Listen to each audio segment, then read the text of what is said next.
Ketika harga diri diinjak-injak dan cinta hanya menjadi alasan untuk menyakiti, satu-satunya jalan keluar adalah berdiri dan membalas. Bab 31 sampai 40 ini akan menjadi titik balik yang paling mengejutkan. Dina tak hanya lebih kuat, tapi juga lebih licin dalam memainkan skenario balas dendamnya. Dia bukan lagi wanita yang ditindas, dia adalah wanita yang kini bisa menjatuhkan siapa saja, hanya dengan satu senyum dingin. Apa jadinya jika ibu mertua yang dulu menguasai rumah, justru kini merasa takut berada di dalamnya? Dan apa yang akan Arman lakukan ketika masa lalunya terbongkar oleh tangan istrinya sendiri? Like video ini kalau kamu juga pernah merasa direndahkan. Subscribe dan aktifkan lonceng notifikasi, karena setiap part membawa kejutan baru. Tulis juga di komentar, apa kamu tim memaafkan atau tim membalas dengan elegan? Bab 31, retakan yang tak tertutup. Sudah 3 hari sejak Dina menyodorkan bukti perselingkuhan Arman di depan mertuanya. 3 hari yang dipenuhi keheningan yang menyesakkan di dalam rumah besar itu. Arman masih tinggal di rumah, tapi tak satu kata pun diucapkannya pada Dina. Ia hanya mondar-mandir seperti bayangan yang kehilangan arah, kepalanya dipenuhi amarah, penyesalan, dan entah bagaimana ketakutan. Dina mengamati semua itu dengan dingin. Ia tahu rencana balas dendamnya mulai menggigit. Namun, ada hal lain yang lebih penting menuntut fokusnya sekarang, rahasia keluarga Arman yang selama ini tersimpan di ruang bawah tanah. Dalam setumpuk dokumen tua dan surat-surat pribadi Nyonya Ratna, Dina menemukan kunci kecil saat sedang membersihkan rak buku Arman. Sebuah kunci emas berukir, sangat berbeda dengan kunci rumah biasa. Ia mengingat pernah melihat lemari besi kecil di ruang kerja Nyonya Ratna yang selalu terkunci. Malam itu, ketika seluruh rumah terlelap, Dina menyelinap masuk ke ruang kerja. Tangannya sempat gemetar saat memasukkan kunci itu ke lubang. Klik, lemari terbuka. Di dalamnya hanya ada 3 benda. Sebuah buku harian tua, 1 bundel foto-foto lawas, dan map coklat lusuh. Dina membuka map itu terlebih dahulu. Di sana, ia menemukan surat keterangan medis atas nama seorang wanita bernama Almira. Dia tidak mengenal nama itu, tapi yang membuat matanya membelalak adalah bagian diagnosa. Pasien mengalami trauma pasca melahirkan akibat kehilangan bayi secara misterius. Dina menelan ludah. Siapa Almira? Ia membuka halaman lain dan menemukan foto seorang wanita muda dengan wajah yang menyerupai Arman. Jantungnya berdegup kencang. Ini kakaknya. Saat itulah Dina menyadari satu hal. Arman pernah menyebut secara tak sengaja bahwa ia bukan anak pertama. Tapi setiap kali Dina bertanya, Nyonya Ratna selalu menjawab dengan satu kalimat dingin. Kamu tidak perlu tahu apa-apa soal keluarga ini. Dina mengambil buku harian Almira dan mulai membacanya. Tulisannya lembut, menyeratkan kesedihan yang dalam. Almira menuliskan tentang kehamilannya, bagaimana ibunya Nyonya Ratna memaksanya untuk menyembunyikan bayi itu, lalu menghilangkannya saat lahir. Ibuku bilang bayi itu tidak akan pernah diterima di keluarga kami. Dia mengatakan akan mengurus semuanya. Tapi sejak hari itu, aku tidak pernah melihat anakku lagi. Mereka bilang bayi itu meninggal. Tapi aku tahu, ibu berbohong. Dina menggigit bibirnya. Air matanya menetes. Seketika, semua puzzle itu menyatu. Dendam Nyonya Ratna terhadap semua perempuan di hidup Arman mungkin berasal dari trauma dan rasa bersalah akan masa lalu. Nyonya Ratna adalah ibu yang kejam bukan hanya terhadap Dina, tapi juga terhadap darah dagingnya sendiri. Dina menutup lemari dan menyimpan semua dokumen itu dalam tasnya. Ia tahu, ini bisa menjadi senjata pamungkas. Keesokan paginya, saat makan pagi berlangsung dalam kesunyian, Dina menyodorkan sebuah foto Almira ke meja makan. Siapa ini, Bu? Tanyanya tenang. Nyonya Ratna terdiam, matanya membelalak, wajahnya pucat. Seketika, Arman menoleh, penasaran. Ia mengambil foto itu. Kak Almira, jadi kau tahu? Dina menatap Arman tajam.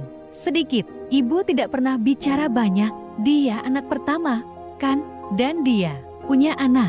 Nyonya Ratna menegakkan tubuh, mencoba menguasai keadaan. Itu bukan urusanmu. Tapi sekarang jadi urusan semua orang. Aku tahu Bu Ratna mengambil paksa bayi Almira dan menyembunyikannya. Bahkan mungkin membuangnya. Cukup, bentak Nyonya Ratna. Tangannya menghentak meja. Kau tidak tahu apa-apa? Perempuan jalang. Sebaliknya, saya tahu lebih banyak dari yang ibu kira. Dina mengeluarkan map berisi semua dokumen dan meletakkannya di tengah meja. Saya sudah memindai semuanya. Kalau ibu tidak segera bicara, saya akan kirim salinannya ke seluruh keluarga dan media. Arman ternganga. Bu, apa benar ini semua? Nyonya Ratna menunduk. Tubuhnya gemetar, napasnya memburu. Tangisan lirih akhirnya pecah dari bibirnya. Dia memalukan keluarga ini, bisiknya. Almira hamil tanpa suami. Kami adalah keluarga terpandang. Apa yang harus saya lakukan? Saya hanya mencoba melindungi nama baik kami. Dengan menghancurkan anak sendiri, Arman berdiri dari kursinya. Astaga, Bu, selama ini ibu menghina Dina, mencaci setiap perempuan dalam hidupku. Semua karena rasa bersalah ini. Nyonya Ratna menangis makin keras, tapi tak ada yang menghiburnya. Dina berdiri. Saya akan pergi dari rumah ini, tapi tidak sebelum saya tahu satu hal. Dia menatap Arman. Apakah kamu akan tetap di samping ibumu, atau mulai berdiri sebagai lelaki dewasa? Arman menatap kosong, lalu menunduk, tanpa menjawab. Dina tersenyum tipis. Ia sudah tahu jawabannya. Dia berjalan menuju kamar untuk mengemas barang. Tapi sesungguhnya, bukan barang yang ia bawa melainkan kemenangan moral yang tak ternilai. Sore harinya, Dina duduk di mobilnya. Di kursi sampingnya ada satu bundel dokumen dan buku harian Almira. Dia menatap keluar jendela. Matahari terbenam, memantulkan cahaya emas yang hangat ke wajahnya. Untuk pertama kalinya, setelah bertahun-tahun hidup dalam kegelapan, Dina merasa napasnya ringan. Tapi ini belum akhir, belum waktunya menutup cerita. Masih ada satu hal yang harus dia lakukan, mencari anak Almira. Jika anak itu masih hidup, maka ia berhak tahu kebenaran, dan Dina akan menjadi orang yang membawanya. Perlahan, ia menginjak pedal gas. Mobil melaju, membelah senja, meninggalkan rumah besar yang penuh luka dan menuju ke babak baru yang akan mengubah segalanya. Bab 32, di balik senyum itu, ada rencana. Pagi itu, rumah besar keluarga Arman tampak tenang, seolah semua luka semalam telah tertutupi oleh sinar matahari yang cerah. Namun bagi Dina, ketenangan itu hanyalah selimut tipis yang menutupi bara, yang siap menyala kapan saja. Ia berdiri di dapur, menggenggam gelas kopi hangat, menatap bayangan dirinya sendiri di permukaan meja granit hitam. Rambutnya diikat rapi, wajahnya bersih tanpa riasan, dan matanya meski tampak tenang penuh perhitungan. Tengah malam tadi, ia kembali menyusun catatan kecil di dalam buku jurnal hitam yang selalu ia sembunyikan di dalam laci terkunci di kamarnya. Buku itu berisi catatan tentang semua kebohongan Nyonya Ratna, kelemahan Arman, dan titik-titik rapuh keluarga itu yang sudah ia pelajari selama 5 tahun lebih. Suara langkah kaki mendekat. Sayang, kamu ngapain pagi-pagi udah di dapur? Arman muncul, rambutnya masih sedikit berantakan. Ia mengenakan kaos putih dan celana santai. Senyumnya tampak hangat, seolah tak ada pertengkaran semalam. Dina berbalik dengan senyum lembut, membuatkan kopi untukmu, Mas. Kupikir kamu butuh energi pagi ini. Arman menghampirinya dan mencium kening Dina. Terima kasih, ya. Aku tahu kamu masih marah soal mama, tapi kamu tetap perhatian. Senyum Dina tak berubah. Kita semua punya luka, Mas. Tapi aku belajar, kadang luka itu bisa menjadi kekuatan. Arman hanya mengangguk, tak benar-benar mengerti maksud ucapan istrinya. Ia mengambil cangkir kopi dan duduk di meja makan. Ngomong-ngomong, hari ini ada jadwal ke kantor pusat. Aku bakal pulang agak malam. Kamu nggak apa-apa di rumah sama mama, kan? Tanya Arman, sedikit ragu. Aku sudah terbiasa. Lagi pula, rumah ini kan bukan hanya milik mama. Arman tertawa kecil, mencoba mengalihkan kecanggungan. Iya, kamu benar. Oh ya, nanti sore ada sopir baru yang akan kerja di sini. Aku udah setujuin dia kemarin, semoga cocok. Katanya orangnya bisa dipercaya. Dina mengangguk. Semoga saja. Yang tidak diketahui Arman adalah sopir baru itu bukan orang sembarangan. Ia adalah bagian dari rencana Dina. Lelaki itu adalah sepupu jauh Dina yang sudah lama ia percayai. Ia diberi peran khusus untuk mengawasi semua gerak-gerik di rumah. Semua informasi kecil, termasuk dengan siapa Nyonya Ratna bertemu, apa saja pembicaraannya lewat telepon, akan dikirim langsung ke Dina. Langkah ini adalah tahap awal dari fase 2 balas dendamnya. Siang menjelang, Nyonya Ratna duduk di ruang tengah, menonton sinetron favoritnya sambil memakan buah potong yang disajikan pembantu. Dina berjalan pelan mendekatinya, membawa tumpukan cucian bersih. Bu, ini cucian yang sudah selesai. Saya letakkan di kamar. Ya, katanya sopan. Nyonya Ratna mengangkat sebelah alis. Kenapa kamu sendiri yang bawa? Pembantu kan ada. Saya bosan di kamar terus, Bu. Lagi pula, saya harus mulai belajar jati istri dan ibu rumah tangga yang baik. Nyonya Ratna mendecak pelan. Dari dulu juga harusnya begitu. Tapi ya, syukurlah kamu akhirnya sadar juga. Dina tersenyum lagi. Saya banyak belajar dari ibu. Ibu kan teladan keluarga ini. Pujian itu terasa seperti gula di atas racun. Nyonya Ratna tersenyum puas, tidak menyadari bahwa setiap kata dari Dina adalah strategi. Saat itu juga, Dina menaruh ponsel kecil ponsel bekas yang sudah dipasangi alat perekam otomatis di balik bantal kursi ruang tamu. Ia tahu Nyonya Ratna punya kebiasaan menelpon adik-adiknya atau teman lamanya, membicarakan masalah keluarga, termasuk rencana-rencana lisiknya. Sore hari, sopir baru datang. Namanya Dika. Penampilannya sederhana, namun sorot matanya tajam. Dina menyambutnya dengan hangat, dan secara diam-diam memberikan kode agar ia tetap memainkan peran sesuai rencana. Bu Dina, terima kasih sudah kasih kesempatan kerja, kata Dika sambil sedikit membungkuk sopan. Sama-sama, semoga betah di sini. Tugas kamu jelas, antar jemput ibu dan Mas Arman. Tapi di luar itu, aku minta kamu juga perhatikan kalau ada yang mencurigakan. Aku ingin semuanya berjalan tertib di rumah ini. Dika mengangguk mengerti. Sore itu, Dina sengaja memancing Nyonya Ratna untuk bicara soal rumah lama di Cibubur, rumah yang dulu didapat dari warisan suami pertamanya. Dina tahu dari dokumen lama bahwa rumah itu sebenarnya belum lunas pajaknya. Dan surat-suratnya pun tidak sepenuhnya sah. Ibu, kalau rumah Cibubur itu dijual, kira-kira dapat berapa ya? Saya lihat-lihat bagus juga invest di sana, ujar Dina sambil menyuguhkan teh. Nyonya Ratna mendadak gugup. Kamu tanya-tanya itu, buat apa? Saya hanya penasaran. Soalnya saya lihat di berkas properti keluarga, suratnya belum lengkap. Wajah Nyonya Ratna berubah tegang. Itu urusan mama, jangan ikut campur. Kamu itu siapa? Saya istri anak ibu. Saya punya hak tahu. Ucapan Dina sangat tenang, tapi menggigit. Sementara itu, di ruang belakang, Dika sudah menyiapkan kamera kecil tersembunyi yang merekam reaksi Nyonya Ratna. Video-video seperti ini nantinya akan Dina gunakan untuk mempermalukan mertuanya secara sosial atau bahkan, jika perlu, memaksa menjual aset-asetnya sendiri untuk menutupi skandal. Malam hari, Dina kembali menulis di jurnalnya. Catatan hari ini, Arman mulai membuka diri, tapi tetap lemah di hadapan ibunya. Nyonya Ratna menyimpan ketakutan terhadap properti lama di Cibubur. Dika berhasil masuk. Rekaman hari ini cukup tajam, akan kupakai nanti untuk kejutan di ulang tahun pernikahan mereka.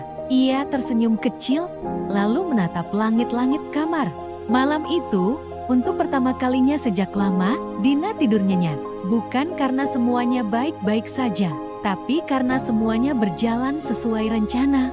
Bab 33, di balik tirai kebohongan. Langit sore itu mendung, seperti menyimpan pertanda bahwa badai besar akan datang. Dina menatap keluar jendela dari ruang kerja kecilnya. Di tangannya, ada berkas salinan dokumen perusahaan keluarga Arman. Ia mendapatkannya diam-diam dari meja kerja suaminya saat tengah malam. Tak banyak yang ia pahami tentang angka-angka, tapi ia tahu ada sesuatu yang tidak beres. Ada dana keluar besar yang ditandatangani oleh Arman, tapi mengalir ke rekening pribadi atas nama R.A.S. Gumamnya pelan. R.A. S. 3 inisial itu membuat jantung Dina berdetak lebih cepat. Ia menebak, itu bisa jadi inisial Ratna, ibu mertuanya, yang selama ini memegang pengaruh kuat dalam urusan bisnis dan rumah tangga.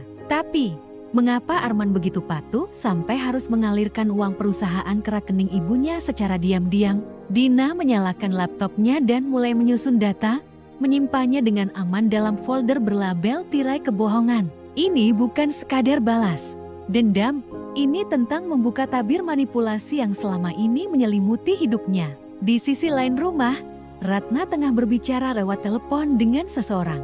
Suaranya rendah dan penuh tekanan. Kau harus pastikan tidak ada satupun dokumen yang bocor. Jangan biarkan Dina tahu apapun soal rekening itu. Kalau sampai dia tahu, semua bisa runtuh, bisiknya, sesekali melirik ke arah pintu tertutup. Namun, Ratna tidak sadar bahwa sejak beberapa minggu terakhir, Dina memasang alat perekam kecil di sudut-sudut rumah. Dina tidak lagi menunggu dimarahi. Kini, ia menyimak, mencatat, menyusun. Dan hari itu, ia mendapatkan satu kalimat penting dari percakapan Ratna.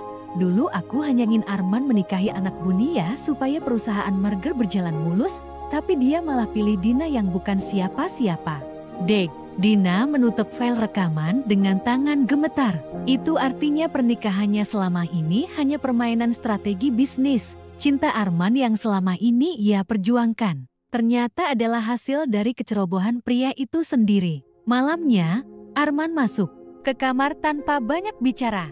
Ia terlihat lelah dan lebih sensitif dari biasanya. Dina mengamati gerak-geriknya. Kali ini bukan sebagai istri yang berharap, melainkan sebagai wanita yang menyiapkan panggung pengakuan. Kamu kelihatan stres, ucap Dina datar. Arman hanya mengangguk dan membuka dasi dengan gerakan kasar. Ada yang ingin kamu ceritakan? Arman mendongak. Kenapa kamu nanya gitu? Dina menatap tajam. Karena aku tahu tentang rekening atas nama R.A.S. Arman terdiam. Sejenak, wajahnya seperti kehilangan warna. Kamu tahu dari mana? Dina tidak menjawab. Ia hanya berjalan pelan, mengambil salinan data yang tadi ia cetak, dan meletakkannya di meja. Aku tahu semuanya. Arman, tentang pengalihan dana, tentang merger yang direncanakan ibumu, tentang kenapa sebenarnya kamu menikahiku. Arman mengambil kertas itu dengan tangan gemetar. Ini, kamu menyelidiki aku? Dina tersenyum tipis. Bukan menyelidiki. Aku hanya ingin tahu seberapa jauh kamu dan ibumu mempermainkanku. Aku tidak mempermainkanmu. Arman menaikkan suaranya. Waktu itu, iya, aku awalnya menikahimu karena terpaksa. Tapi setelah kita hidup bersama, aku mulai cinta beneran sama kamu. Din, cinta. Dina mencibir. Cinta macam apa yang membiarkan istrinya diperlakukan seperti pembantu di rumah sendiri? Cinta yang membiarkan ibunya mengatur sampai ke isi perutku? Arman memukul meja. Kamu nggak tahu tekanan yang aku hadapi. Dan kamu nggak tahu luka yang harus aku telan setiap hari. Suara Dina meledak, tangannya mengepal. Untuk pertama kalinya, ia tidak lagi menunduk ketika bicara pada suaminya. Untuk pertama kalinya, ia berdiri sebagai sosok yang menuntut keadilan. Bukan hanya sebagai wanita yang merindukan cinta. Aku diam selama ini karena aku masih percaya. Masih berharap kamu akan memilihku. Tapi sekarang, aku sadar, kamu hanya akan memilih aman. Kamu lebih takut kehilangan ibumu daripada kehilangan aku. Arman terdiam. Tatapannya sayu. Tapi Dina tak lagi peduli. Beberapa hari setelah percakapan itu, Arman mulai berubah. Ia lebih banyak diam, bahkan beberapa kali menginap di luar kota tanpa memberitahu. Dina tak lagi menanyakan. Ia sibuk dengan rencana berikutnya. Ia mulai mendekati Yuda, salah satu staf senior di kantor Arman yang sudah lama diam-diam membenci sistem di perusahaan. Yuda selama ini tahu banyak soal kejanggalan keuangan, namun ia takut bersuara karena posisi Ratna terlalu kuat. Kita bisa kerjasama, Pak Yuda. Tapi saya butuh akses penuh ke file tahun lalu. Saya tahu ada penipuan pajak di balik transaksi ke luar negeri, ucap Dina dengan tegas. Yuda ragu sejenak. Nyonya yakin ingin bermain. Sejauh ini bisa berujung penjara kalau tidak hati-hati. Dina tersenyum. Saya tidak main-main.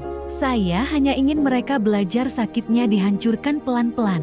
Yuda menatapnya lama, kemudian mengangguk. Baik, saya akan bantu. Pada malam keempat setelah pertemuan itu, Dina mendapat pesan anonim lewat email. Isinya satu kalimat, hati-hati. Mereka mulai curiga. Dina menggigit bibirnya. Ia sadar, semakin dalam ia menyelam, semakin besar risiko yang ia hadapi. Tapi ini bukan waktunya mundur. Ia terlalu jauh untuk kembali. Di dalam hatinya, ada semacam kekuatan yang selama ini terkubur di balik air mata. Sekarang, kekuatan itu tumbuh dan menyelimuti tubuhnya. Ia bukan lagi Dina yang hanya menangis di pojokan. Ia adalah wanita yang siap mempermainkan api tanpa terbakar. Dan api itu sudah mulai menjilat rumah tangganya. Bab 34. Luka yang tak pernah hilang. Hujan turun deras malam itu, membasahi seluruh kota seperti sedang ikut meratapi kisah seorang perempuan yang terlalu lama menahan perih. Dina berdiri di balik jendela kamarnya di apartemen baru yang ia sewa, menatap keluar dengan mata kosong. Suara gemericik air di luar berpadu dengan suara detik jam di dalam ruangan yang sunyi seperti detik-detik dendam yang terus berdetak dalam dadanya. Sudah sebulan sejak ia meninggalkan rumah mewah keluarga Arman, tapi luka itu belum juga mengering.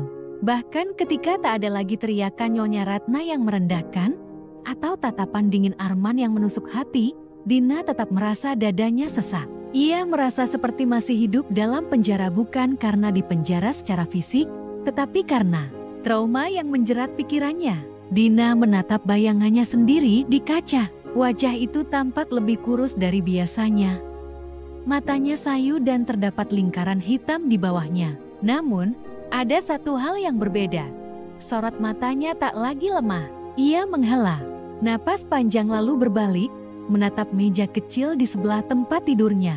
Di sana, sebuah map coklat tergeletak rapi. Di dalamnya terdapat dokumen-dokumen penting yang berhasil ia kumpulkan selama beberapa bulan terakhir: foto, rekaman suara, bukti transaksi korupsi kecil yang dilakukan perusahaan keluarga Arman, hingga surat warisan yang disembunyikan Nyonya Ratna dari menantu-menantunya yang lain. Dina tidak hanya ingin pergi, ia ingin mereka tahu bahwa perempuan yang mereka injak-injak kini berdiri di atas luka yang mereka torehkan. Ia ingin mereka melihat bahwa yang mereka anggap lemah ternyata jauh lebih kuat dan lebih kejam dalam diam.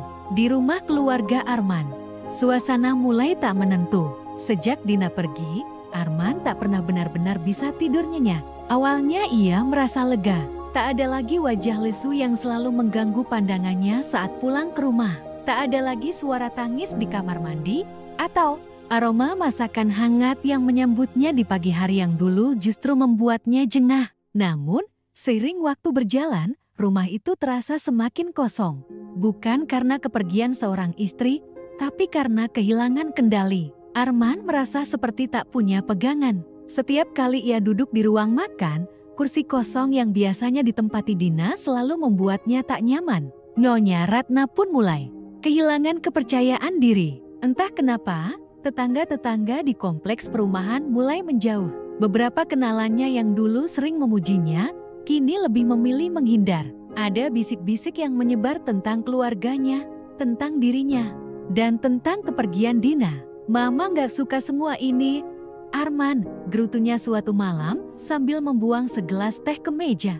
Sejak si perempuan itu pergi, kita seperti dikutuk. Arman tak menjawab. Ia hanya memandangi layar ponselnya, membaca ulang pesan-pesan yang pernah Dina kirim saat mereka masih tinggal serumah. Ia mulai mempertanyakan, mengapa ia begitu membenci wanita itu, mengapa ia membiarkan ibunya memperlakukannya seperti pelayan. Karena mudah, karena selama ini ia pikir, wanita seperti Dina akan tetap bertahan. Ia pikir, cinta seorang istri itu bisa diabaikan sesuka hati dan mereka akan tetap setia. Arman salah besar. Dina duduk di meja kerjanya, membuka laptop dan mengecek email dari seseorang bernama Angga, seorang pengacara muda yang sudah lama ia kenal secara diam-diam. Pria itu membantu Dina mengurus beberapa dokumen penting, termasuk mengenai saham kecil yang dulu pernah Arman berikan sebagai formalitas istri tanpa sadar bahwa kini justru jati kunci kekuatan Dina. Dina, semua sudah siap. Minggu depan kita bisa lakukan pemanggilan sidang pertama. Kalau kamu benar-benar ingin membawa ini ke ranah hukum, kita punya cukup amunisi. Dina membaca email itu dengan hati-hati, lalu mengetik balasan singkat. Terima kasih, Angga. Aku ingin pastikan semuanya siap. Mereka harus belajar. Setiap luka yang mereka torehkan kini kembali dalam bentuk yang lebih tajam. Ia mengirim balasan itu dan menyandarkan tubuhnya di kursi. Kepalanya memutar kembali momen-momen menyakitkan yang selama ini ia simpan sendiri. Saat pertama kali Nyonya Ratna menyuruhnya mencuci baju dengan tangan meski ada mesin cuci.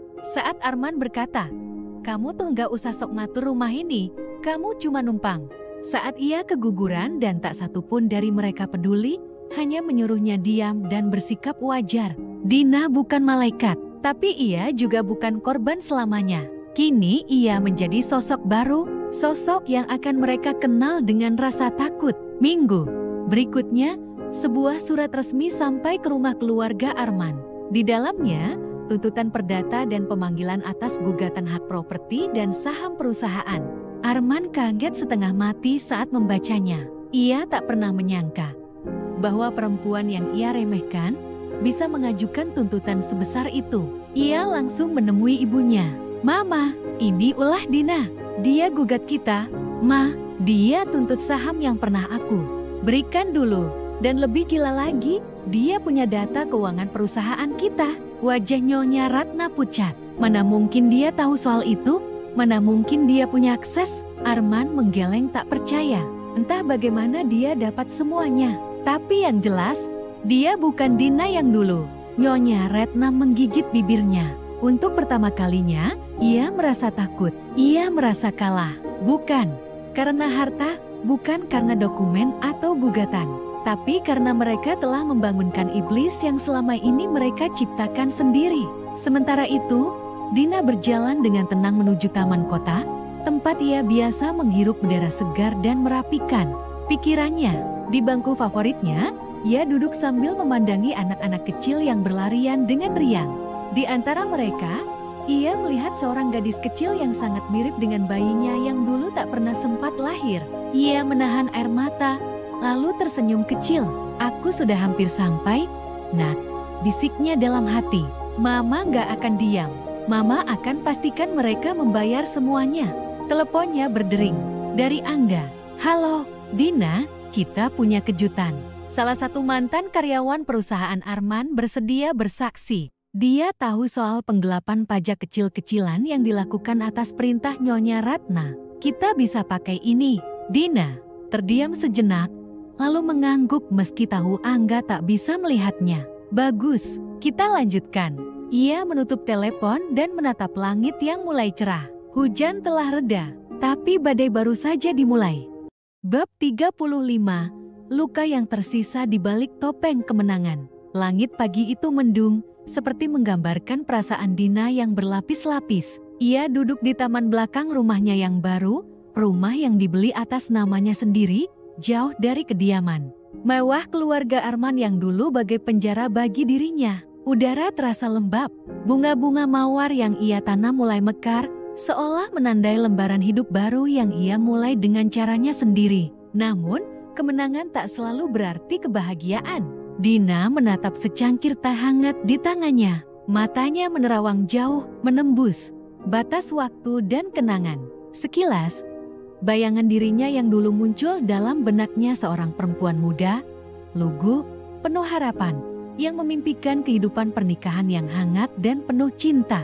Tapi kenyataannya, ia justru menjadi korban dari keserakahan, manipulasi, dan kekuasaan keluarga suaminya sendiri. Ponselnya berbunyi. Sebuah pesan masuk dari Lala, adik tirinya yang kini menjadi orang kepercayaan Dina dalam menjalankan semua rencana. Semua sudah sesuai rencana. Ratna mulai kehilangan kepercayaan pada Arman setelah mendengar rekaman semalam. "Kita tinggal dorong sedikit lagi." Dina mengembuskan napas panjang. Hatinya berdesir antara lega dan getir. Ia tidak membayangkan betapa lambat-lambat ia sedang menghancurkan kehidupan seseorang yang dulu pernah ia cintai. Tapi ia tahu, ini bukan tentang balas dendam semata. Ini adalah keadilan yang tidak pernah ia dapatkan dari siapapun. Tiba-tiba, suara bel depan berbunyi. Dina bangkit, melangkah perlahan ke pintu. Seorang pria berdiri di sana, berpakaian rapi, mengenakan jas hitam dan membawa sebuah map besar. "Selamat pagi, Ibu Dina," tanyanya sopan. "Iya, saya sendiri," jawab Dina meski sedikit ragu. "Saya dari kantor pengacara Taufik dan Partners. Kami mewakili klien kami, Tuan Arman. Ini adalah salinan gugatan pembagian harta Gonogini yang diajukan oleh beliau." Dina tersenyum kecil, menerima map itu tanpa berkata apa-apa. Ia mengangguk dan menutup pintu dengan tenang. Tak ada emosi meledak, tak ada kemarahan. Karena semua ini sudah ia duga, bahkan ia harapkan. Arman sudah mulai menyadari posisinya sedang terjepit dan ia mencoba mengamankan harta. "Lucu sekali," gumam Dina sambil membuka map itu di meja makan. "Kau menceraikanku tanpa perlawanan, tapi kini takut kehilangan kekayaan yang sebagian besar kau dapat dari pengorbananku sendiri." Ia kemudian menghubungi pengacaranya. Suara tenang Dina berubah dingin dan tajam. "Pak Edi, tolong siapkan perlawanan balik. Kita tidak akan menyerahkan satupun aset yang sah atas nama saya. Dan pastikan kita buka semua rekening tersembunyi. Arman, sertakan juga laporan transfer ke rekening perempuan bernama Intan selama 2 tahun terakhir. Saya ingin semua itu tercatat di persidangan." "Siap, Bu Dina. Kami akan siapkan semua dokumen dalam waktu 2 hari." Setelah telepon ditutup, Dina kembali duduk. Ia menatap jendela ke arah langit yang kini mulai hujan rintik-rintik. Hujan selalu menjadi pengingat baginya tentang air mata yang dulu tak pernah dihargai. Ingatan itu datang lagi. Beberapa tahun lalu, suatu malam, Dina pernah menangis di dapur rumah mertuanya setelah Nyonya Ratna menyiramkan air panas ke bajunya. Hanya karena lok masakannya terlalu asin. Arman melihat, tapi hanya berkata, "Sudahlah, Ma, memang seperti itu. Kamu harus sabar." Dina tak pernah lupa malam itu. Malam di mana ia menyadari bahwa cintanya pada Arman adalah perang satu arah. Bahwa dalam keluarga itu, ia hanyalah pelayan bersertifikat istri. Kembali ke masa kini, Dina berdiri dan membuka lemari buku. Ia mengeluarkan sebuah kotak kecil berisi dokumen-dokumen lama. Di dalamnya, tersimpan sebuah surat tua dari almarhum ayahnya yang dulu ditulis sebelum pernikahannya dengan Arman. "Nak Dina, cinta bisa menumbuhkan kehidupan, tapi juga bisa menghancurkan bila ditanam di ladang yang salah. Pilihlah lelaki yang melindungimu, bukan yang membiarkanmu disakiti." Air mata menitik pelan di sudut mata Dina. Surat itu kini terasa seperti ramalan yang benar-benar terjadi. Tapi, jika dulu ia terlalu lemah untuk melawan, kini ia telah berubah. Teleponnya kembali berdering. Kali ini dari Lala. "Din, kamu harus tahu ini." Suara Lala terdengar tergesa. "Aku barusan dengar percakapan Nyonya Ratna dengan pengacaranya. Mereka akan memalsukan bukti bahwa kamu berselingkuh. Ada rencana untuk menjatuhkan kredibilitasmu di pengadilan."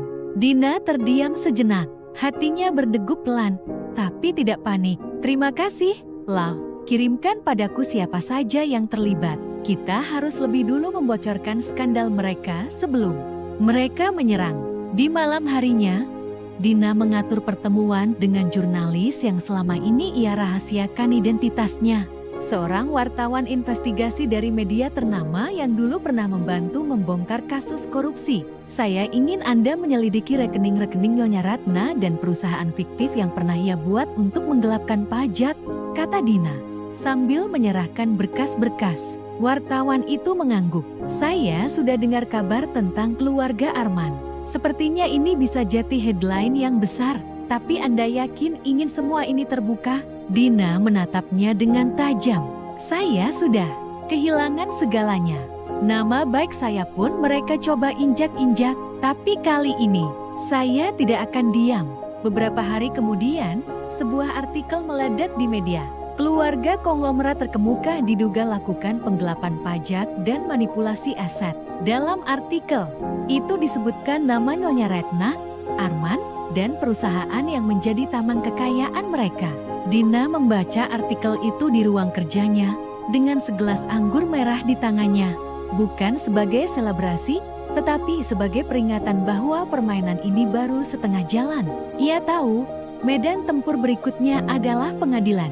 Dan kali ini, ia tidak akan datang sebagai korban, melainkan sebagai wanita yang akan menuntut balas. Sampai habis, ia meraih foto lamanya bersama Arman dan mertuanya. Perlahan, ia letakkan di lantai, lalu menginjaknya dengan tumit tinggi yang dulu tak pernah ia pakai karena mertuanya tak suka perempuan yang terlihat terlalu percaya diri. Kini, Dina tidak hanya percaya diri, ia berbahaya.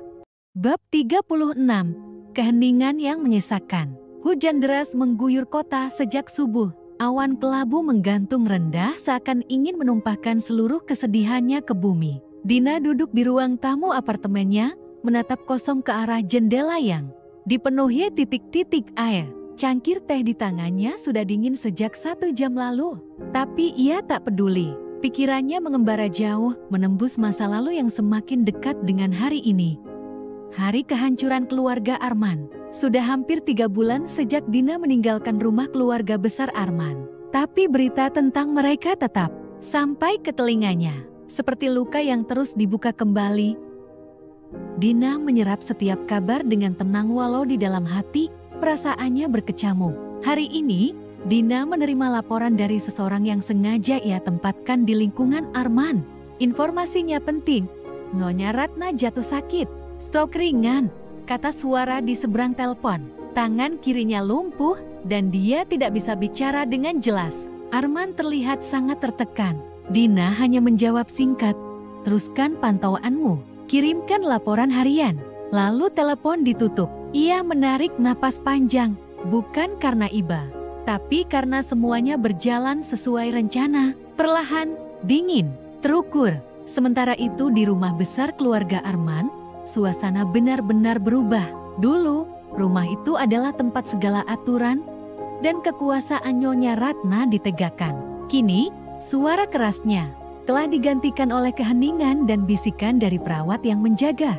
Arman mondar-mandir di ruang tengah. Rambutnya berantakan, matanya merah. Sejak ibunya jatuh saat di kamar mandi 2 hari lalu, hidupnya seperti runtuh. Tidak ada lagi teriakan menyuruhnya patuh, tapi entah kenapa, justru keheningan itu yang menyesakan.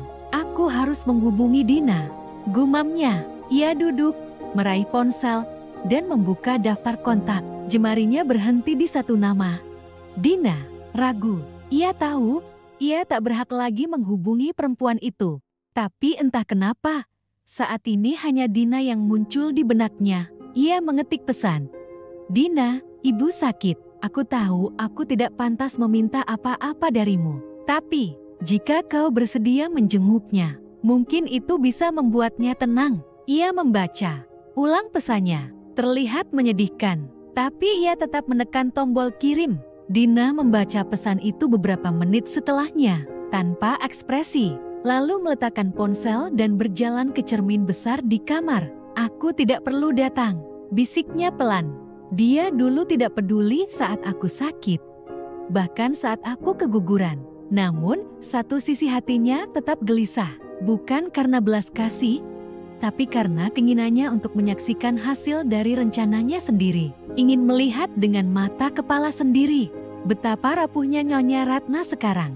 Dina tiba di rumah besar itu menjelang sore. Ia tidak memberi kabar bahwa ia akan datang. Ia ingin melihat kejutan di wajah mereka. Saat ia membuka pagar dan berjalan masuk, beberapa pembantu rumah langsung menunduk. Ada rasa bersalah di wajah mereka. Mereka semua tahu bagaimana dulu Dina diperlakukan. Arman membukakan pintu. Wajahnya seperti belum tidur berhari-hari. Begitu melihat Dina, matanya langsung berkaca-kaca. "Kau datang," katanya lirih. Dina hanya mengangguk. "Di mana ibumu?" Arman memberi isyarat. "Di kamar." Tak bisa bicara jelas, tapi dia sering menyebut namamu. Dina tak menjawab. "Ya." Langsung berjalan melewati Arman dan menaiki tangga menuju kamar Nyonya Ratna. Di dalam kamar, Nyonya Ratna terbaring lemah. Wajahnya tampak lebih tua dari terakhir kali Dina melihatnya. Matanya berkedip pelan, menatap ke arah Dina yang kini berdiri di sisi ranjang.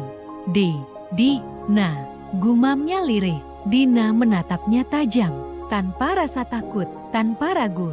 Ibu, akhirnya terbaring juga ya? Setelah semua yang ibu lakukan padaku, dunia ternyata adil, ucapnya pelan. Air mata mengalir dari mata Nyonya Ratna. Tapi, tak ada kata yang bisa ia keluarkan. Tangannya yang lumpuh gemetar. Sisa kekuasaan yang dulu mengendalikan rumah ini, kini menguap tak bersisa. Dina duduk di samping ranjang. Ia membungkuk, membisikkan kalimat pelan di telinga mertuanya. Ingat saat aku keguguran, Bu, ibu bilang itu karma. Sekarang lihatlah, siapa yang benar-benar sedang dihukum. Tangis lirih terdengar dari mulut Nyonya Ratna. Dina berdiri dan menatap wanita tua itu untuk terakhir kalinya. Saya tidak akan datang lagi. Saya hanya ingin memastikan bahwa ibu benar-benar kalah. Malamnya, Dina berjalan di taman kota. Udara dingin tapi menenangkan. Langkah kakinya ringan. Namun di hatinya, perasaan aneh mulai muncul. Ia tahu ia tak bersalah. Ia tahu ini semua adalah bentuk keadilan. Tapi tetap saja, ada sesuatu yang mengganggu. Apakah balas dendam benar-benar memberi kepuasan? Apakah melihat orang-orang yang menyakitinya menderita? Sudah cukup, pikirannya bercabang. Tapi ia tahu, belum saatnya berhenti. Masih ada yang harus ia lakukan. Masih ada rahasia yang belum terbuka.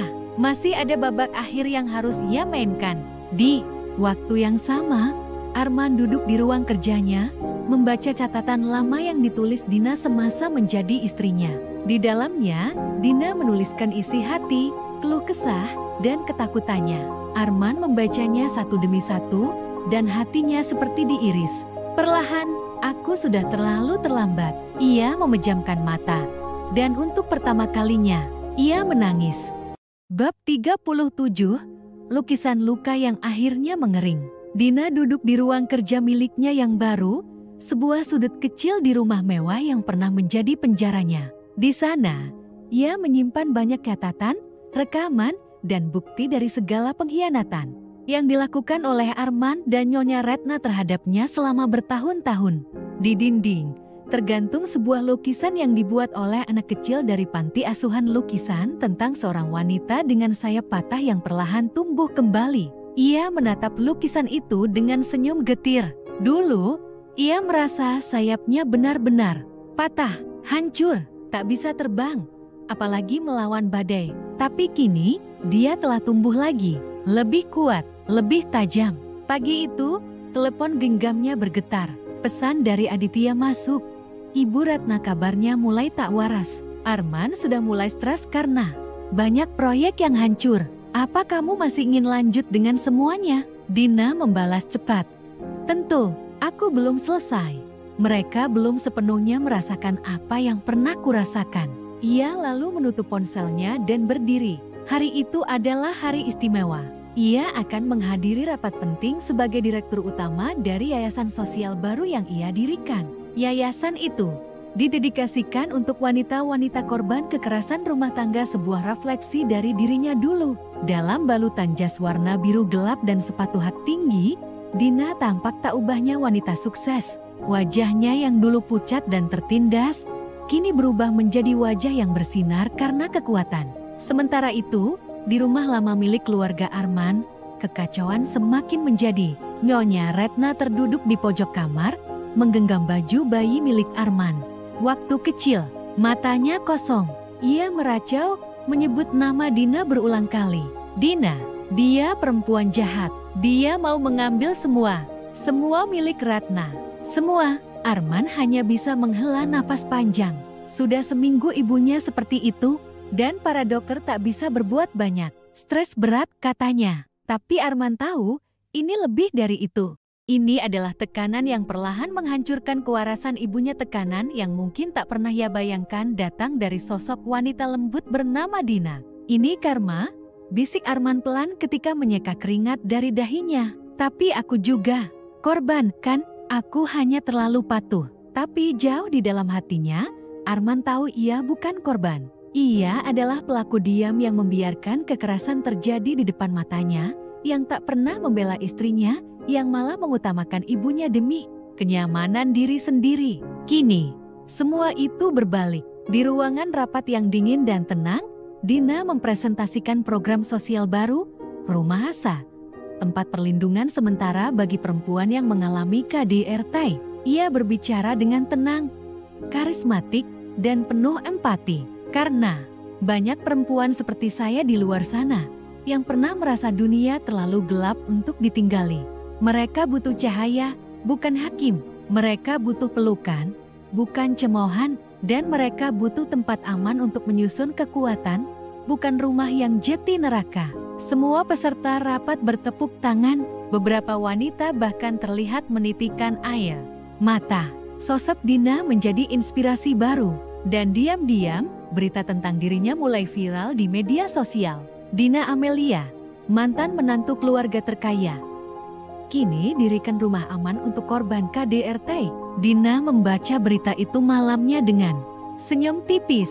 Ia tak pernah mencari popularitas, tapi jika suaranya bisa menyentuh perempuan lain, maka semua lukanya tak sia-sia. Namun malam itu juga, Dina menerima surat tak bernama. Isinya hanya satu kalimat pendek. Kau pikir kau menang, kau belum tahu semuanya.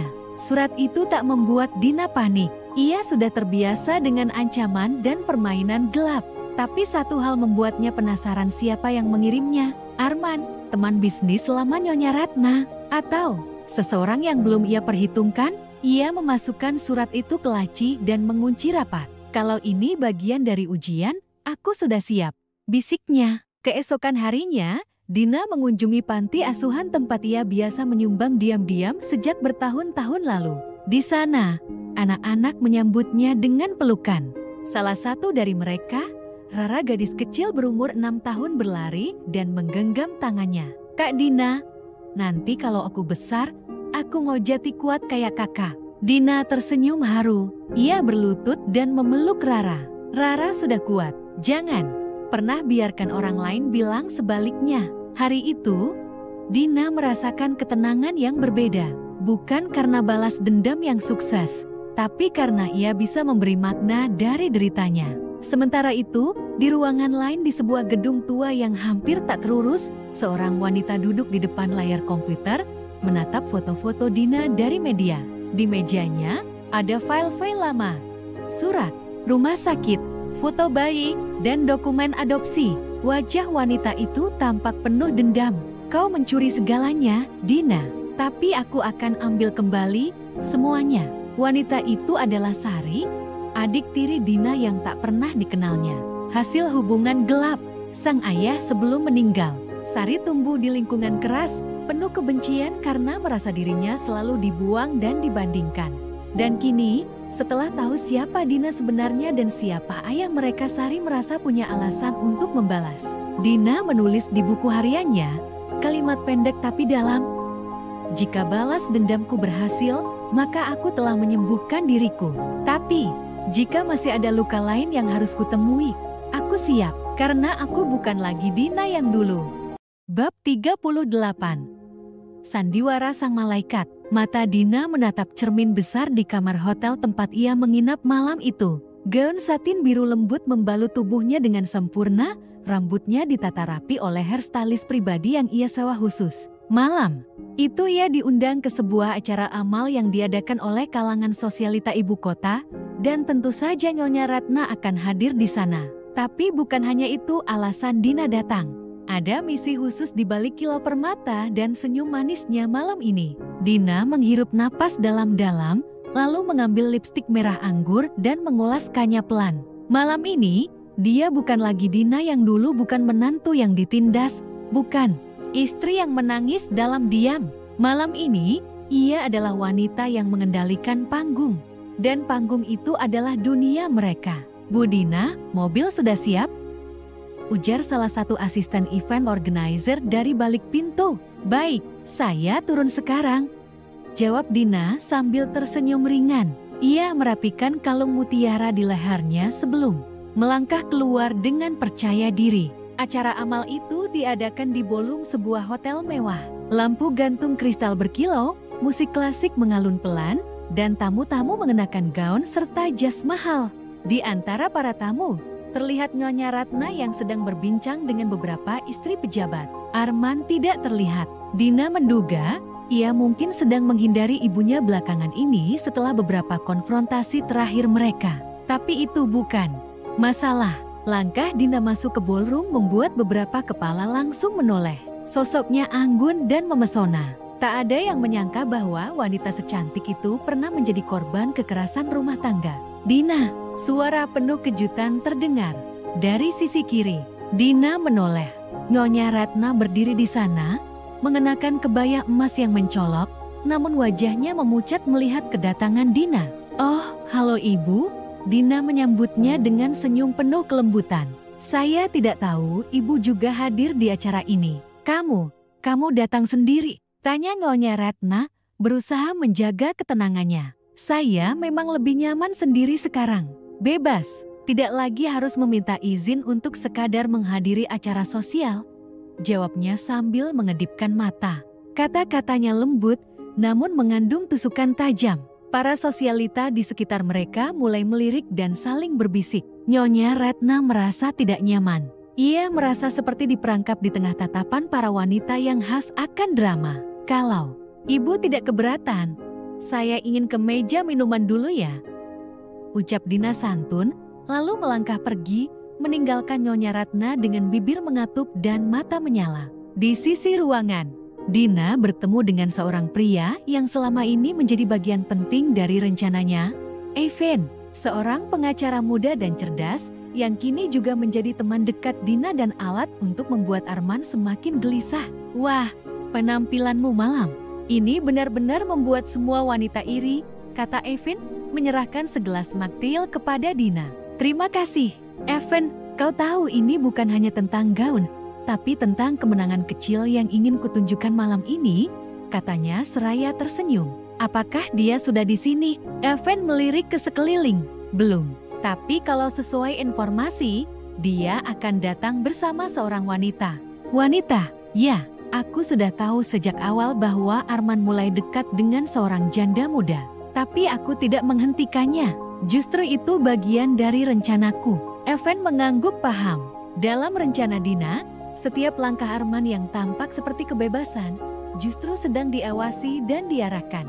Semua yang Arman lakukan kini bukan lagi untuk menyakiti Dina, melainkan untuk menggali kuburnya sendiri secara hukum, reputasi, dan emosi. Sekitar jam 20:30, Arman muncul di ballroom.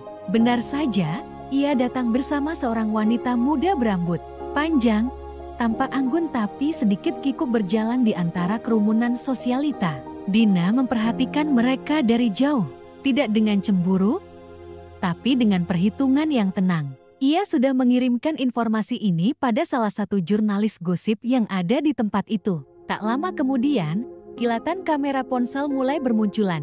Nyonya Ratna yang melihat anaknya datang bersama wanita asing tampak kaget dan malu. Ia buru-buru mendekat, menarik lengan Arman dengan kasar. "Apa yang kamu pikirkan membawa wanita itu ke sini?" "Sudahlah, Bu. Dina sudah bukan urusanku lagi. Bukankah ibu sendiri yang bilang, aku berhak bahagia?" "Bukan begitu caranya. Kita sedang berada di tengah masyarakat elit. Percakapan mereka tak luput dari pandangan para tamu." Sementara itu, Dina melangkah pelan mendekati seorang wartawan infotainment yang ia kenal. "Kau lihat mereka?" bisiknya pelan. Wartawan itu mengangguk. Matanya tak lepas dari ponsel.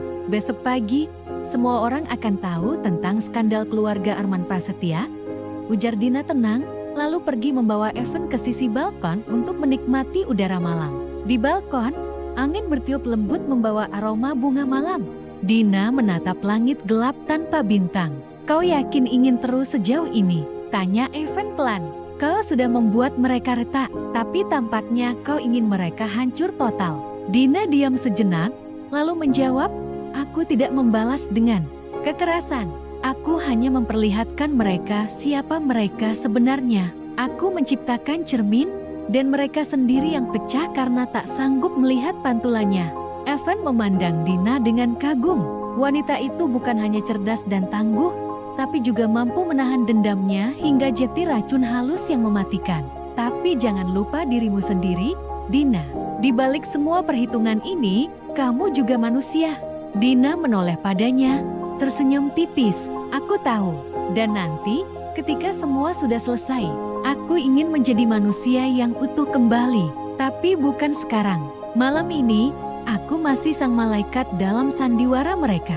Beberapa jam kemudian, berita tentang kemunculan Arman dan wanita barunya mulai tersebar. Bahkan ada satu foto Dina yang tampak elegan berdiri di antara kerumunan, menjadi pusat perhatian. Sementara itu, Nyonya Ratna disebut-sebut dalam beberapa thread sosial media sebagai mertua yang suka mencampuri urusan rumah tangga, penyebab keretakan anaknya sendiri. Rencana berjalan sesuai alur, tapi Dina tahu, ini baru awal dari kejatuhan. Mereka yang sebenarnya, masih ada rahasia kelam keluarga Prasetya yang belum ia buka ke publik. Masih ada luka yang harus mereka cicipi perlahan-lahan, agar air mata mereka benar-benar menjadi bayaran atas semua penderitaan yang pernah ia alami. Dan saat itu tiba, ia akan berdiri di atas puing-puing keluarga mereka, bukan sebagai korban, tetapi sebagai pemenang. Bab 39, balas dendam yang halus dan menyakitkan. Pagi itu, udara terasa tenang. Matahari bersinar lembut melalui jendela kamar Dina yang kini sudah tidak lagi diisi oleh amarah dan air mata, melainkan strategi yang tertata rapi. Di hadapannya, laptop menyala dengan ratusan berkas dan catatan yang sudah ia kumpulkan selama ini. Nama-nama, bukti transaksi, hasil investigasi pribadi semuanya tersusun rapi. Semua milik keluarga Arman, dan semua bisa jeti senjata. Dina menatap layar itu dengan senyum dingin. Ia tidak lagi merasa takut, tidak juga ragu. Balas dendamnya sudah setengah jalan, dan kini ia tinggal memainkan catur terakhir untuk membuat Nyonya Ratna dan Arman benar-benar tersungkur. Tidak dengan kekerasan, tidak dengan teriakan, tapi dengan fakta, dengan kejatuhan nama baik yang tidak bisa ditebus lagi. Di ruang tengah, Nyonya Ratna tengah bersiap pergi ke acara arisan sosialita. Wanita itu masih percaya diri dengan gelar dan reputasi yang dibangun selama puluhan tahun. Ia tidak sadar bahwa pondasi yang menopang nama besarnya sudah keropos dan hanya butuh satu sentuhan untuk runtuh. Arman, kamu sudah siap belum? Jangan lupa jam 12 nanti kita makan siang dengan Ibu Litir dan Pak Wahyu. Penting, ujar Nyonya Ratna sambil mematuk diri di depan cermin besar. Arman, yang sejak beberapa bulan ini semakin kehilangan arah, hanya mengangguk. Matanya sayu, wajahnya lelah. Hubungan rumah tangganya dengan Dina sudah seperti dua orang asing. Tidak ada komunikasi, hanya formalitas. Bahkan belakangan ini, Arman mulai meragukan ibunya sendiri. Perlahan tapi pasti, kepercayaan yang dulu buta pada sang ibu mulai berubah. Terutama sejak Dina tanpa banyak bicara menunjukkan catatan keuangan perusahaan mereka, yang ternyata selama ini dimanipulasi oleh tangan-tangan dalam, termasuk orang kepercayaan ibunya. Bukti-bukti itu tidak Dina serahkan dengan marah. Ia hanya memberikan pada Arman, lalu berbalik dan meninggalkan pria itu dalam kebingungan dan tekanan. Sementara itu, Dina mengangkat telepon. Di seberang, suara laki-laki menjawab, tenang dan tegas. Sesuai rencana, Bu Dina. Kami sudah kirimkan semua dokumen ke email redaksi. Hari ini pasti dimuat, ujar pria dari media online yang bekerja sama dengannya secara rahasia. Baik, pastikan tidak ada nama saya terlibat. Semuanya anonim, balas Dina. Siap, Bu. Kami sudah atur agar semua jejak aman. Dina menutup telepon itu sambil menarik napas panjang.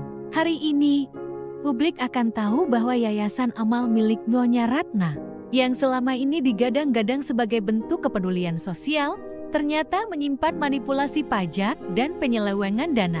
Data yang ia kirimkan bukan fitnah, tapi laporan audit asli yang tak terbantahkan. Bukti-bukti yang ia dapatkan dari komputer lama milik staf akuntan yang pernah bekerja untuk yayasan tersebut sebelum dipecat secara sepihak oleh Nyonya Ratna, karena dianggap membocorkan data.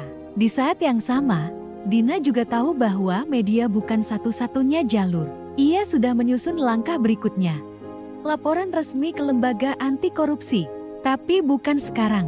Ia ingin melihat bagaimana Nyonya Ratna panik terlebih dulu ketika masyarakat mulai bertanya, Sponsor-sponsor mulai mundur dan reputasi yang dibangunnya selama ini perlahan dipertanyakan. Saat jam makan siang, seperti yang direncanakan, Nyonya Ratna dan Arman duduk di restoran mewah bersama Ibu Lide dan Pak Wahyu, dua investor yang selama ini menjadi penyokong acara-acara sosial yang diselenggarakan Yayasan Keluarga. Namun suasana langsung berubah dingin ketika Pak Wahyu membuka ponselnya, membaca sebuah artikel, lalu menatap Nyonya Ratna dengan ekspresi serius. Bu Ratna, ini ada berita kurang menyenangkan soal yayasan Ibu. Ratna mengerutkan kening. Apa maksud Anda? Ibu Lidi menunjukkan layar ponselnya. Ini dari Detik Ekonomi, investigasi tentang penyelewengan dana oleh Yayasan A.M.K. Ada dokumen dan laporan lengkap, bahkan disebutkan nominal kerugian hingga miliaran. Apakah ini benar? Ratna gemetar. Ia meraih ponsel milik Arman dan mulai membaca. Tangannya bergetar semakin keras, sementara wajahnya pucat pasi. Ia menoleh ke Arman, berharap anaknya bisa memberikan pembelaan atau paling tidak menyangkalnya. Namun yang ia dapatkan hanyalah tatapan datar. Arman tidak terkejut. Ia hanya diam, lalu berkata pelan, "Aku sudah tahu soal ini beberapa minggu lalu." "Apa?" seru Nyonya Ratna hampir tak percaya. "Kamu tahu dan tidak bilang apa-apa padaku?" Arman menatap ibunya dalam, untuk pertama kalinya dengan ketegasan yang nyata. "Aku sudah terlalu banyak diam, Bu, dan selama ini, aku yang harus membereskan semua kekacauan Ibu." Suasana di meja makan menjadi panas dan penuh tekanan. Pak Wahyu dan Bu Lidi hanya saling memandang, lalu mengangkat tangan. "Maaf, Bu Ratna, saya rasa kami harus meninjau ulang kerjasama kita ke depan. Kami tidak bisa mengambil risiko reputasi," ucap Pak Wahyu tegas. Dina yang berada jauh dari restoran itu hanya tersenyum saat melihat notifikasi berita masuk di ponselnya. Ia tidak merasa puas, bukan karena belum cukup, tapi karena ini baru permulaan. Ia tahu kejatuhan bukan hanya dari luar, tapi juga dari dalam. Dan Nyonya Ratna baru saja menerima tamparan pertama. Sore harinya, saat pulang ke rumah, Nyonya Ratna meluapkan amarahnya pada semua orang. Ia memaki pembantu, menuduh staf yayasan sebagai pengkhianat, bahkan menangis histeris di depan Arman. Namun Dina hanya duduk tenang di balkon, meminum teh hangat sambil menatap langit jingga. Tak lama, Arman mendekatinya. Ia berdiri di belakang. "Dina, diam cukup lama sebelum akhirnya membuka suara. Kamu yang melakukannya, ya?" Dina tidak langsung menjawab. Ia hanya menyesap tehnya, lalu meletakkan cangkir dengan perlahan. "Aku hanya menyampaikan kebenaran," ucap Dina akhirnya, "yang kamu dan ibumu sembunyikan selama ini." "Kenapa, Dina?" Arman terdengar lelah. "Kamu ingin menghancurkan semua ini?" Dina menoleh, dan matanya tajam seperti pisau. "Aku ingin kalian merasakan apa yang aku rasakan. Bertahun-tahun, kalian mempermainkanku. Kalian pikir aku akan diam selamanya?" Arman tidak menjawab. Ia tahu, Dina benar. Ia tidak punya pembelaan. Dan yang lebih menyakitkan, ia mulai sadar bahwa wanita di hadapannya ini bukan lagi korban yang dulu ia injak-injak bersama ibunya. Dina kini adalah ancaman yang nyata. "Apa rencanamu selanjutnya?" tanya Arman lirih. Dina tersenyum tipis. "Lihat saja nanti. Ini baru babak pertama." Malam itu, Nyonya Ratna tidak tidur. Ia mondar-mandir di kamar, menelepon orang-orang penting, mencoba menghapus berita, memanggil pengacara. Tapi semuanya sia-sia. Berita itu sudah menyebar dan publik sudah mulai bertanya. Sementara itu, Dina menatap foto pernikahannya yang dulu. Ia merobek foto itu perlahan, selembar demi selembar, lalu membakarnya di dalam asbak. Perlahan, sisa-sisa dirinya yang dulu ia bakar habis. Kini, hanya ada satu sosok, wanita kuat yang tidak akan pernah lagi dipijak oleh siapapun. Dan balas dendamnya masih panjang. Bab 40. Balas dendam yang membakar pelan. Senyap menyelimuti rumah besar keluarga Arman. Tidak ada tawa, tidak ada canda. Hanya suara langkah kaki para pembantu yang terasa seperti gema di dinding-dinding yang dulu dipenuhi dengan kesombongan dan superioritas. Dina berdiri di depan cermin panjang di kamar yang dulunya milik Nyonya Ratna. Kini, kamar itu kosong. Tidak ada lagi wewangian bunga melati yang biasa memenuhi ruangan, tidak ada lagi suara nyinyiran tentang baju, makanan, atau kebiasaan orang tuanya. Hanya sunyi, seperti ruang hampa yang ditinggalkan oleh kebencian yang telah mengering. Ia menyisir rambutnya perlahan, seolah setiap helai rambut yang disentuhnya adalah bagian dari dirinya yang telah terbebas dari luka lama. Di meja rias, sebuah amplop coklat besar tergeletak. Isinya adalah salinan dokumen yang sudah ia serahkan kepada pengacara keluarga Arman, dokumen yang mengungkap seluruh praktik korupsi perusahaan keluarga, termasuk keterlibatan Nyonya Ratna dan Arman dalam pencucian uang dan manipulasi laporan pajak. Dina menarik napas dalam. Ia tahu, langkah ini tidak akan membuat semua rasa sakit hilang. Tapi ini adalah penutup, sebuah titik, atau mungkin tanda seru. Pintu diketuk. Santi masuk dengan wajah ragu. "Bu, Arman ada di ruang tamu. Dia mau bicara?" bisiknya hati-hati. Dina menoleh. Tatapannya tenang, dingin. "Suruh dia tunggu." Santi mengangguk dan keluar, meninggalkan Dina yang kini berdiri dan mengenakan baju berwarna biru tua, elegan namun tetap tegas. Baju itu adalah simbol kekuatan barunya. Dulu ia selalu mengenakan warna lembut, agar terlihat patuh dan lemah lembut. Tapi kini, ia memilih warna yang mencerminkan siapa dirinya sebenarnya. Kuat, tajam, dan tak bisa lagi diabaikan. Di ruang tamu, Arman duduk dengan gugup, matanya sembab, rambutnya berantakan. Sejak keluarganya dipanggil pihak berwenang untuk investigasi, bisnisnya kacau balau. Beberapa aset telah disita, bahkan sahabat-sahabat dekatnya mulai menjauh. Dina melangkah masuk. Arman berdiri, mencoba tersenyum, namun hanya menghasilkan ekspresi getir. "Dina, aku tahu semua ini salah. Tapi, apa kita nggak bisa bicara baik-baik? Aku minta maaf." Dina duduk di sofa berseberangan, menyilangkan kakinya, dan menatap Arman dengan mata yang tidak menyimpan cinta sedikit pun. "Maaf," tanyanya pelan. "Berapa tahun aku bilang aku capek? Berapa kali aku mengeluh tentang ibumu? Kamu diam, Man. Kamu hanya jadi boneka kecil yang tunduk pada perempuan tua itu." "Aku salah. Aku tahu. Tapi kamu nggak perlu ngelakuin ini semua. Menghancurkan bisnis kita, memalukan ibu, bikin aku ditinggal semua orang." Dina tersenyum. "Dulu aku juga ditinggal semua orang, Man. Termasuk kamu. Saat aku keguguran, kamu ada di mana? Saat ibumu menyuruhku tidur di dapur karena katanya kamar bau. Kamu ngapain? Aku menangis sendirian. Dan kamu pura-pura nggak dengar." Arman terdiam. Mulutnya terbuka, tapi tak ada kata yang keluar. "Aku bukan perempuan lemah yang kamu kenal dulu, Man. Dan ini bukan soal balas dendam. Ini soal menegakkan harga diri yang selama ini kamu injak-injak. Apa kamu benar-benar udah nggak sayang aku sama sekali?" Arman bertanya lirih. Dina menatapnya. Matanya berkaca-kaca. Tapi bukan karena cinta, melainkan karena luka-luka lama yang akhirnya bisa ia hadapi dengan kepala tegak. "Sayang, aku dulu cinta kamu lebih dari apapun. Aku bela kamu di depan orang tuaku. Aku tahan semua sikap ibumu karena aku pikir kamu akan berubah. Tapi kamu gak pernah berubah, Man. Kamu malah semakin tenggelam dalam kekuasaan yang kamu pikir abadi." Arman menggigit bibirnya, menahan amarah dan rasa malu yang bercampur menjadi satu. "Apa kamu tahu, Man," lanjut Dina, "bahwa kamu telah kehilangan satu-satunya orang yang benar-benar tulus sayang sama kamu? Kamu bisa kehilangan semua hartamu. Itu bukan urusanku, tapi kehilangan aku.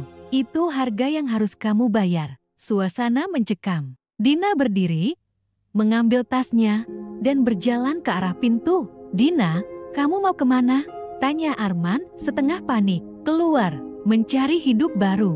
Bukan di rumah ini, bukan dengan orang-orang yang hanya tahu menyakiti. Aku mau hidup tanpa bayangan kalian." Arman berdiri. "Tunggu, kamu masih istriku." Dina berbalik. "Bukan, untuk lama lagi. Pengacaraku sedang mengurus perceraian. Dan jangan harap kamu bisa menekan aku dengan harta. Aku nggak minta 1 rupiah pun dari kalian." Ia melangkah keluar, meninggalkan Arman yang kini duduk kembali dengan mata kosong. Sementara itu, di sebuah rumah sederhana di pinggiran kota, Nyonya Ratna duduk di ruang tamu dengan rambut yang mulai memutih dan wajah muram. Dulu, ia terbiasa dikelilingi pelayan dan hidup dalam kemewahan. Tapi kini, hanya ada dirinya dan seorang pembantu tua yang setia. Televisi di depannya menayangkan berita tentang skandal korupsi yang melibatkan perusahaan keluarga Arman. Wajah anaknya terpampang. Jelas, begitu juga dengan fotonya sendiri. Ia mematikan televisi dengan kasar. Semua ini gara-gara perempuan itu. Dina, gumamnya. Tapi jauh di dalam hatinya, ia tahu, bukan hanya Dina yang harus disalahkan. Ia sendiri yang menanam benih kehancuran itu. Dan sekarang, ia menuai hasilnya. Pintu diketuk. Nyonya Ratna mengernyit. Siapa? Bu, ini dari pengadilan. Surat panggilan, suara dari balik pintu. Tangannya gemetar saat membuka pintu dan menerima surat. Matanya membaca cepat dan tubuhnya lemas seketika. Surat panggilan sebagai saksi utama kasus pencucian uang. Jika tidak hadir, akan dipanggil. Paksa, air matanya jatuh. Untuk pertama kalinya, Nyonya Ratna merasa takut. Bukan takut pada hukum, tapi takut pada kesepian. Tidak ada anak yang memeluknya. Tidak ada menantu yang menyiapkan teh. Tidak ada siapapun. Dina telah membalas dendamnya bukan dengan membunuh, bukan dengan menghancurkan secara fisik, tapi dengan meninggalkan mereka sendirian bersama kehancuran yang mereka ciptakan sendiri. Malam itu, Dina duduk di apartemen barunya. Lampu kota berkelap-kelip di luar jendela. Ia memegang secangkir teh, menatap ke kejauhan. Ada luka yang belum sembuh, tapi ada juga rasa lega. Seperti beban bertahun-tahun akhirnya runtuh. Ia membuka laptop dan mulai menulis di jurnalnya. Hari ini, aku memulai hidup baru. Tanpa dendam, tanpa rasa takut, tanpa mereka. Aku Dina dan ini adalah versiku yang utuh. Senyum kecil muncul di wajahnya. Bukan senyum puas, tapi senyum bebas. Dan malam itu, untuk pertama kalinya, Dina tidur. Nyenyak tanpa mimpi buruk, tanpa air mata. Di bab-bab ini, kita melihat kekuatan tak selalu harus berteriak. Kadang, diam adalah bentuk dominasi paling mematikan. Ibu mertua mulai kehilangan kendali, Arman mulai kehilangan akal. Dan Dina, dia baru saja memulai babak paling gelap dari rencana panjangnya. Di part 5 nanti, semua rahasia akan mulai saling bertabrakan. Akan ada air mata, akan ada pengkhianatan baru, dan seseorang yang selama ini terlihat baik, ternyata musuh dalam selimut. Terima kasih sudah menonton part keempat. Jangan lupa like, subscribe, dan bagikan video ini ke teman atau keluarga yang perlu tahu. Jangan pernah meremehkan perempuan yang sedang diam. Kita akan bertemu lagi di part 5. Bab 41-50, bagian akhir dari cerita penuh luka dan pembalasan ini. Karena luka yang dalam tak pernah sembuh tanpa meninggalkan bekas.